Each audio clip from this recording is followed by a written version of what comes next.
tidak ada yang tidak mungkin. There is not impossible. Kata orang, nggak mungkin ah. Tapi kalau Allah mengatakan kun, fayakun. Termasuk bangsa Arab pada masa itu juga nggak yakin, Ji. Ya. Semuanya pada ngerumpi pagi hari. Masa sih? Assalamualaikum warahmatullahi wabarakatuh, sahabat Makbulah. Kita telah memasuki podcast yang ketiga sekarang ini. Telah hadir di antara kita seorang mubalik, seorang dosen, dan juga pengusaha nih, Masya Allah. Dr. Ustadz Hendra Khalid. Selamat datang, Ustadz. Assalamualaikum, Ji. Apa kabar, Ji? Sehat ya? Alhamdulillah. Lama nggak jumpa ya, hari ini kita jumpa. Masya Allah, luar biasa. Dan sekarang musim hujan nih, Masya Allah. Hujan itu berkah. Hujannya berkah, Masya Allah. Yang kita akan bicarakan kali ini, karena kebetulan hari ini adalah hari Jumat, tanggal 16 Agustus ya. Ya, bertepatan dengan 27 Rajab 1447 Hijriah. Seperti yang kita ketahui adalah hari Isra Mi'raj. Hari Isra Mi'raj ini, kalau teman-teman mungkin kawan-kawan yang lain cuma taunya tanggal merah, Ustaz. Tanggal libur, apalagi hari Jumat. Long weekend ya. Long weekend. Insyaallah. Jadi kita ingin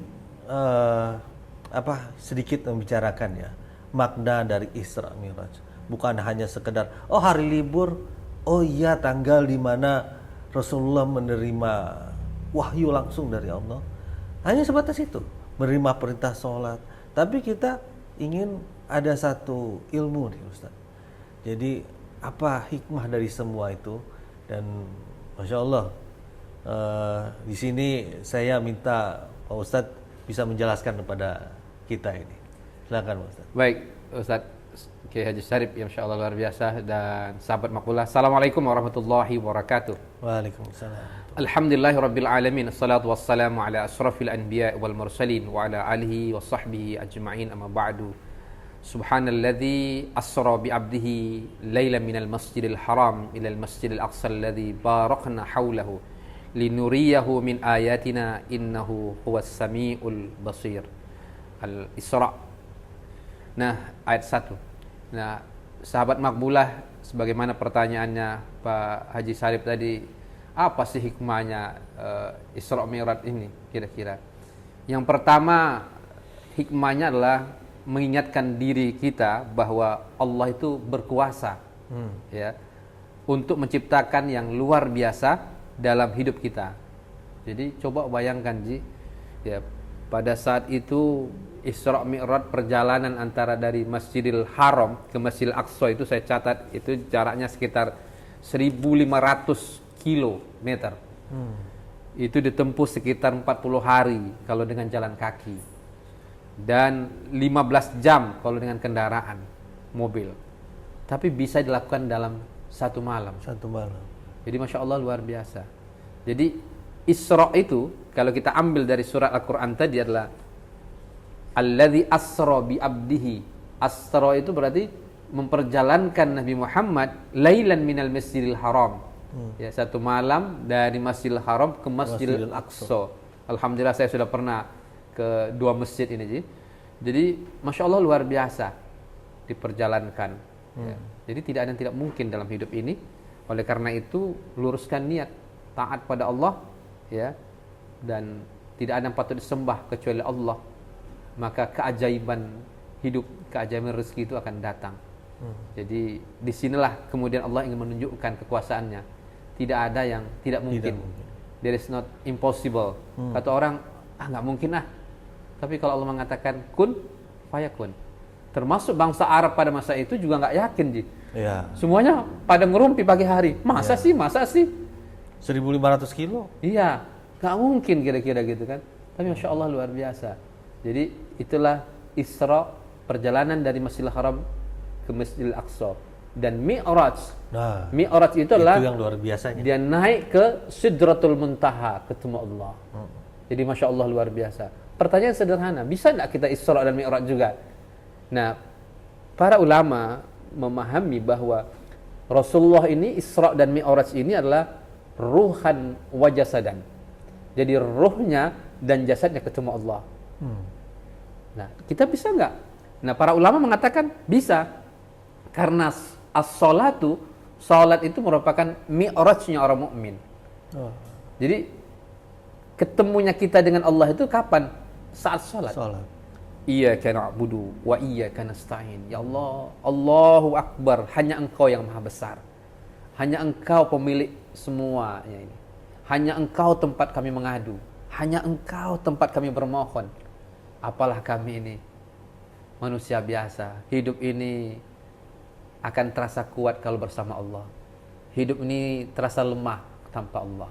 Jadi hikmah yang pertama adalah mengingatkan diri kita bahwa Allah itu berkuasa. Jadi jangan sombong.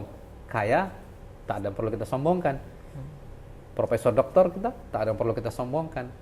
Karena saat kematian semuanya hanyalah sebuah perjalanan hidup. Itu yang pertama. Betul. Jadi jangan pernah, kadang-kadang kita cemas, khawatir, makan apa besok pagi, kerja apa besok pagi, dan berbagai macamnya. Sudahlah, ya, kewajiban kita hanyalah ikhtiar.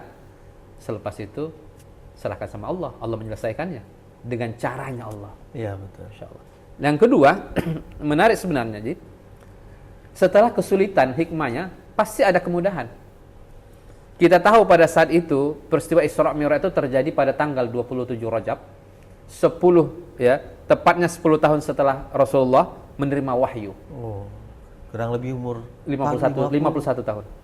Sumur saya. Wah, siap-siap nih dapat wahyu. Ya, tidak, kalau Rasul dia mendapatkan mukjizat, kalau orang biasa seperti kita namanya dapat maunah, pertolongan Allah. Masya Allah. Ya. Nah, mudah-mudahan Aji dan sahabat Makmulah kita semua dapat pertolongan Allah. Amin, amin, dan penuh keberkahan. Nah, jadi bayangkan tahun itu dikenal sebagai Amul Husni, tahun sedih. Oh, sedih.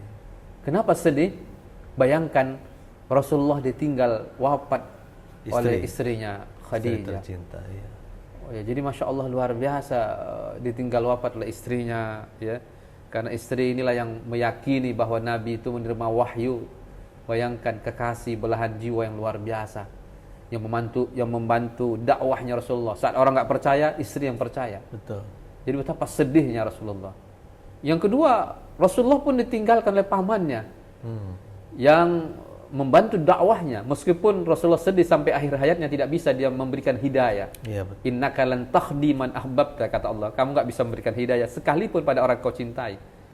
Tapi bayangkan luar biasa, Nabi diajak dagang sampai ke Syria bersama pamannya. Pamannya yang membela dia, ya, dari kemudian kaum kafir Quraisy dan berbagai macamnya. Itu juga meninggal. Jadi kebayang dia sendiri, Amul Husni. Orang mengatakan, karena dulu tidak ada kalender, Ji. Ketika pasukan bergajah menghancurkan Ka'bah, orang mengatakan tahun Al-Fil, ya, jadi gajah. Tahun gajah. Saat Rasulullah sedih, orang mengatakan Amul Husni, tahun sedih. Nah, apa hikmahnya? Luar biasa. Dalam keadaan sedih seperti itu, Rasulullah diajak jalan-jalan, Ji, tamasya. Ketemunya nggak sembarang, Ji. Ketemu kekasih. Penciptanya. Iya. Masya Allah. Jadi bayangkan. Luar biasa. Itu menunjukkan bahwa dalam hidup ini, ya, sesulit apapun masalah yang kita hadapi, yakinlah inna ma'al usri yusra. Satu kesulitan akan ada dua kemudahan. Selama kita taat dan beriman kepada Allah. Jadi ini luar biasa. Jadi hikmahnya adalah setelah kesulitan pasti ada kemudahan. Dan yang ketiga hikmahnya adalah salat itu adalah kado terindah dalam peristiwa Isra Mi'raj ini. Jadi kalau Haji tanya misalnya, Ustaz gimana Ustaz nabi-nabi sebelum kita? Ya. Mereka sholat nggak? Sholat. Itu yang jadi Ya. pertanyaan. Ya. Mungkin teman-teman nanya, nah, sholat Isra Mi'raj itu identik dengan menerima wahyu tentang adab sholat kan? Nah, sahabat-sahabat Rasulullah sebelumnya apakah sholat juga gitu? Sholat. Sholat, Nabi Musa kan? sholat. Ya, tapi sholatnya doa, ruku dan sujud. Betul. Nah, begitu juga dengan nabi yang lain, Nabi Sulaiman, lalu kemudian Nabi Isa pun diabadikan oleh Allah dalam Al-Quran Sujud juga. semenjak kecil sujud. Karena memang jarak terdekat antara kita dengan Allah itu ketika lagi sholat. Tidak ada jarak yang paling dekat antara kita dengan Allah kecuali sholat. Coba bayangkan sahabat Makmulah dan Haji Syarif pahala kita yang paling tinggi ini itu menjadi paling rendah, terletak di kaki dalam keadaan sujud. Lalu apa yang kita banggakan? Ya. Jadi sekali lagi pesannya sederhana, bahwa sesibuk apapun jangan pernah tinggalkan Allah, jangan pernah tinggalkan sholat. Hidup ini pada dasarnya hanyalah menanti waktu sholat dan waktu disolatkan, Ji. Iya, betul. Tiba-tiba sudah datang waktunya zuhur, tiba-tiba beberapa jam kemudian datang waktunya asar, tiba-tiba datang lagi waktunya maghrib, datang waktunya isya. Tidur kita sebentar, bangun lagi kita malam, qiyamul lail, tiba pula waktunya subuh, datang lagi zuhur, tiba-tiba datanglah waktunya kita disolatkan orang lain. Itu dia. Jadi kita menganggap hidup lama, padahal hidup ini hanya sebatas menanti waktu sholat dan waktu disolatkan. Jadi Masya Allah singkat ternyata hidup ini. Mati kita, dimandikan kita, lalu dikapani, lalu kita kemudian disolatkan. Habis itu dibawa kuburan, 1 kali 2 meter tanah dimasukkan kuburan. Kita mau sholat lagi nggak bisa, Ji. Makanya orang-orang yang sudah meninggal di dalam Al-Quran itu diabadikan Allah, mereka berteriak-teriak kepada Allah, Ji, farji'na na'malus salihan, kembalikan kami ke dunia, kami ingin beramal soleh, kami ingin sholat walau 1 rakaat. Bagaimana dengan kita yang masih hidup, yang masih dikasih waktu 24 jam? Ya, jadi mereka ingin sholat walau 1 rakaat. Ini hikmah Isra Mi'raj yang luar biasa. Jadi sekarang cuma 5 kali dalam 1 hari. Andai kata pertama sekali yang sebelum curhat sama Nabi Musa dan para nabi lain, mungkin 50 kali. Iya, betul. Dahsyat luar biasa. Rasulullah sampai bolak-balik malu Rasulullah ya. Iya. Ya, jadi malu Rasulullah. Habis itu 5, minta diskon lagi, malu kata Rasulullah. Jadi ini Masya Allah luar biasa, betapa luar biasanya.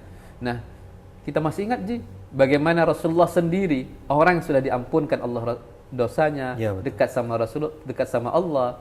Satu malam istrinya mengatakan, kenapa ya Rasulullah, bukankah engkau ini sudah diampunkan Allah dosamu, sudah dijamin masuk surga?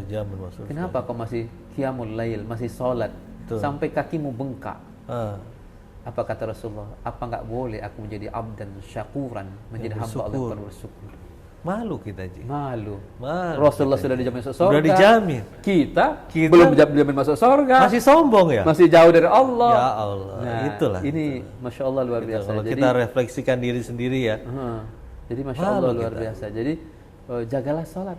Karena sholat hidup ini hanya menanti waktu sholat dan waktu disolatkan. Betul. Yang kedua, tentang sholat ini menjadi penting. Sempurnakan sholat. Allah sempurnakan rezeki kita, Ji. Kita pinginnya apa sih? Rezeki yang sempurna. Pingin dapat duit yang banyak, pingin bisa umroh, haji, dan berbagai macamnya. Tapi pertanyaan sederhana, pernah nggak kita menyempurnakan kewajiban kita? Sholat itu kan kewajiban. Tapi kita mintanya rezeki yang banyak. Makanya kalau kita baca dalam surat Toha 132, itu menjadi menarik bagi saya dalam surat Toha. Sahabat Makbula bisa buka Al-Quran dalam surat Toha 132. Di situ ternyata ada hubungan antara sholat dengan rezeki kita, Ji. Apa kata Allah di situ? Wa'mur ahlaka bis sholat. Ya. Jadi kata Allah, perintahkan keluargamu untuk sholat. Jadi bukan hanya kita, Ji. Anak, istri, karyawan, ya kan? Kalau kita punya karyawan dan bermacamnya, kasih dia kesempatan untuk sholat. Wastabir, bersabarlah engkau. Kamu tidak perlu tanya tentang rezeki, kata Allah. Nahnu, kami yang memberikan, narzukuka. Ada kalimat nahnu narzukuka, kami memberikan rezeki. Selalu Allah dalam istilah rezeki itu bicara pakai inna a'toina, nahnu narzukuka. Ada 2 peran kita yang berusaha, tapi ada peran Allah yang menentukan berapa takaran rezeki itu. Jadi kata Allah, kami yang ngasih rezeki. Kadang-kadang kan, Ji, kita takut ninggalin toko, ninggalin bisnis, pekerjaan. Kenapa? Takut hilang, Ji. Padahal yang ngasih rezeki Allah, yang bagi-bagi rezeki Allah. Minta duitnya sama Allah, minta sehatnya sama Allah.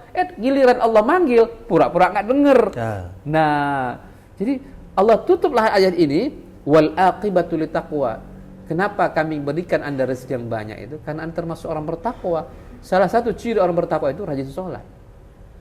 Jadi kebayang oleh kita, Ji, Masya Allah luar biasa. Sehingga bagaimana cara kita menyempurnakan sholat ini, terutama mengambil hikmah di Isra dan Mi'raj ini. Yang pertama waktunya. Rasulullah ditanya, ayu amalin, ya Rasulullah, amal apa yang paling baik itu? As-sholat, di awal waktu. Ya Allah. Jadi sholatlah di awal waktu, bukan di akhir waktu. Ada orang ya menanti waktu asar, tapi ada orang lari buru-buru mau sholat zuhur. Ya, tapi kalau ada alasan syar'i tentu tidak masalah. Tapi kalau tidak ada alasan syar'i, enjoy aja, santai-santai bro, tentu ada salah kira-kira. Ya, betul. Ya, jadi mudah-mudahanlah kita dan keluarga termasuk orang-orang yang sholatnya tepat waktu. Kebayang kalau kita hanya 3 kali Allah memanggil kita dalam hidup. Panggilan pertama itulah panggilan sholat. Allahu Akbar, Allahu Akbar. Jangan bayangin suara muazzin ya, di masjid kita, tapi bayangin Allah lagi melambaikan tangannya. Yuk datang ke masjid, umurmu tinggal 1 hari. Datang ke masjid, aku akan kasih rezeki. Tapi tidak jarang kemudian kita pura-pura tidak mendengar, pura-pura tidak tahu, pura-pura cuek aja dan berbagai macamnya. Andai kan manusia tahu berapa sisa umurnya, pastilah dia akan berlari. Jadi Masya Allah luar biasa. Bahkan panggilan yang kedua adalah panggilan haji dan umroh. Kita juga pura-pura takut nanti miskin kalau pergi haji umroh. Padahal Allah kayakan dengan pergi haji dan umroh. Pura-pura sibuk, ada pekerjaan sibuk. ini. Masya Allah. Nantilah kalau sudah selesai baru saya melaksanakan. Haji umroh. Tahunya nggak sempet.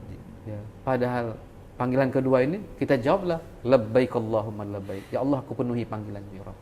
Menangis air mata ini meleleh. Kita doakan semua sahabat makbulah ini Allah izinkan bisa berhaji dan berumrah. Yang ketiga, panggilan kematian, Ji. Ya. Panggilan pertama sholat pura-pura nggak dengar. Panggilan kedua pura-pura nggak mampu. Panggilan ketiga nggak bisa pura-pura, Ji. Nggak bisa pura-pura. Kalau ajalmu telah tiba, la yastakhiruna sa'atan wa la yastaqdimun. Tidak bisa dimajukan, tidak bisa diperpendek. Tinggal dimandikan orang, dikapani, disolatkan, habis itu dibawa kuburan, ditutup pakai papan, tutup pakai tanah. Selesai. Hebat kita, digantikan oleh orang hebat berikutnya. Dosen kita, profesor kita, gantikan lagi sama orang berikutnya. Begitulah dalam hidup ini. Istri cantik semuanya aja, boleh jadi dia nikah lagi. Suami ganteng, boleh jadi dia nikah lagi. Harta kita gimana? Boleh jadi berganti. Entah siapa pemiliknya berikutnya. Tinggallah kita mempertanggungjawabkan sholat ini. Bahkan sholat itulah amal pertama kali akan dihisap nanti di yaumil akhir. Allah nggak tanya berapa anakmu, tapi Allah tanya bagaimana sholatmu. Jadi orang yang sholatnya sempurna, Allah jaga hidupnya. Jadi ini waktu penting sekali. Yang kedua adalah, kalau yang pertama tadi adalah sholat terbaik itu di awal waktu. Yang kedua caranya, caranya adalah berjamaah di masjid. Di masjid. Ya, berjamaah itu penting khusus laki-laki. Sekali. Ya, laki-laki. Jadi pahalanya ditingkatkan 27 kali. Ya.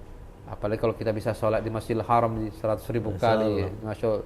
Lalu kemudian masjidnya Nabi Muhammad di Madinah, lalu kemudian di Masjidil Aqsa, bahkan Masya Allah luar biasa ya, pahalanya berlipat-lipat kali. Tapi yang penting sebenarnya adalah sholat inilah kekuatan ekonomi umat itu tentu diawali oleh kekuatan berjamaah. Betul. Dan kita berharaplah al-barakah, keberkahan itu ada bersama jamaah ya, apalagi jamaahnya makbulah ini Masya Allah luar biasa. Mudah-mudahan menjadi kekuatan ekonomi umat, kekuatan haji dan umroh, dan keberkahan. Jadi tidak masuk surganya sendirian, masuk surganya segrup semuanya dan semuanya. Dan yang ketiga, yang terakhir adalah yaitu adalah tempatnya, salat terbaik itu di mana Ustadz? Di mana azan dikumandangkan. Umpama kita lagi dalam perjalanan, bawa kendaraan sendiri, berhentilah sebentar. 10 menit kan untuk sholat dan berbagai macamnya. Insya Allah Allah jaga terus ya, jadi itu luar biasa. Atau di mana tempat azan berkumandang itu, yaitu di masjid. Carilah masjid-masjid yang terdekat dan berbagai macamnya. Dan Masya Allah luar biasa, ada 3 masjid yang utama yang oleh Rasulullah, janganlah kamu berpergian kecuali ketiga masjid ini: Masjidil Haram di Makkah, Masjid Nabawi di Madinah, dan Masjidil Aqsa di Palestina. Dan mudah-mudahan kita doain semuanya. Amin. Sahabat makbulah ini untuk bisa mengunjungi 3 masjid ini. Alhamdulillah saya dengan izin Allah sudah mengunjungi 3 masjid ini. Nah, jadi Masya Allah itu kira-kira dari hikmah Isra dan Mi'raj ini. Kalau kita ambil tadi ada 3 tadi. Yang pertama adalah mengingatkan bahwa Allah itu berkuasa terhadap hidup kita. Don't be worry, jangan khawatir, jangan takut, ya. Yang penting adalah jalani hidup ini, ya, taat pada Allah, dan apa yang terjadi itu Allah yang mengaturnya. Nggak mungkin Allah memberikan sesuatu yang tidak baik dalam hidup ini. Betul. Pasti sesuatu yang terbaik dalam hidup kita. Yang kedua, hikmahnya adalah setelah kesulitan pasti ada kemudahan. Jadi, Ustadz gimana Ustadz? Nggak ada orang nggak punya masalah, Ji. Ya, coba bayangkan, Ji. Punya uang, ada masalah. Nggak punya uang, ada masalah.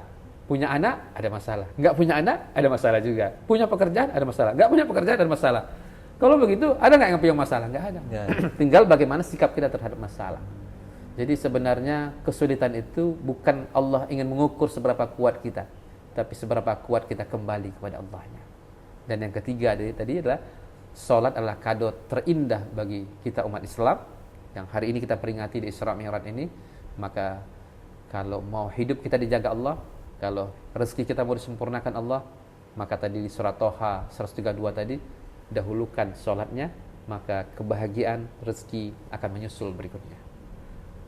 Persoalannya kita pingin rezekinya, lupa sholatnya. Itu sih. Masya Allah. Alhamdulillah. Ya memang sholat itu erat kaitannya dengan hikmahnya Isra Mi'raj, karena perintah sholatnya itu.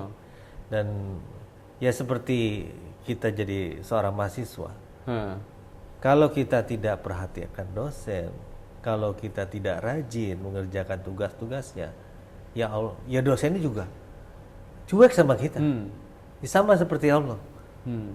Kalau Allah ingin memperhatikan kita, ya kita perbaiki ibadah kita, sholat kita, sedekah kita, sholat kita, dan lain-lain, semua amal kebaikan.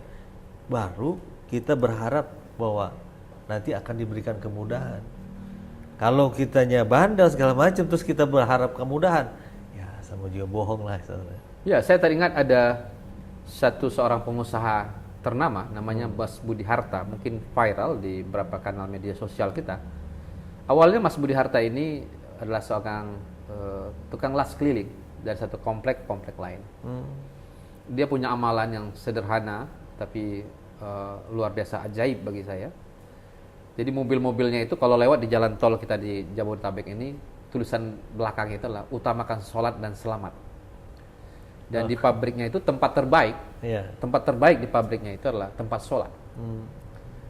Dalam logika bisnis, Ji, ketika azan berkumandang, semua karyawan sholat, itu berarti mesin-mesin semua berhenti. Maka dalam logika ekonomi, rugi nih. 1 jam aja mesin berhenti, sudah berapa kerugian perusahaan. Tapi apa yang dilakukan Mas Budi Harta ini, Masya Allah, Allah dulu, Allah lagi, Allah lagi, Allah lagi. Dan Masya Allah luar biasa. Rezekinya kata Allah, kamu lagi, dan kamu lagi. Hampir semua infrastruktur bandara di Indonesia dikerjakan oleh Mas Budi Harta. Bahkan tiang bendera IKN, ya, ibu kota negara kita itu pun wakafnya Mas Budi Harta. Jadi Masya Allah luar biasa berkahnya. Dan tidak hanya Mas Budi Harta, begitu banyak lagi pengusaha-pengusaha lain. Ternyata ketika dia mendahulukan Allah, maka kata Allah, kamu yang pantas mendapatkannya. Nah, jadi Masya Allah luar biasa. Dalam hidup ini, tanya-tanyakanlah kira-kira.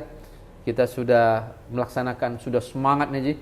Kerja 24 jam kadang-kadang sampai nggak tidur. Tapi kok rezeki segini-gini aja. Renung-renungkan. Boleh jadi sholatnya yang saya lalai ini. Ustadz, aku sholatnya sudah sempurna. Boleh jadi huduknya belum sempurna. Terus introspeksi diri, muhasabah. Apalagi di bulan Rajab ini, di hari Isra Mi'raj ini, tentu pesannya lah, pesan sholat ini menjadi pesan untuk kita dan keluarga. Tapi tidak hanya kita sendiri, jangan pingin jadi orang soleh sendiri, tapi keluarga kita juga harus jadi soleh, lingkungan kita jadi soleh, ya, sahabat makbulah, komunitas makbulah ini juga soleh, dan semuanya kita menjadi soleh, sehingga kita masuk surganya sekeluarga, bukan masuk surga sendiri.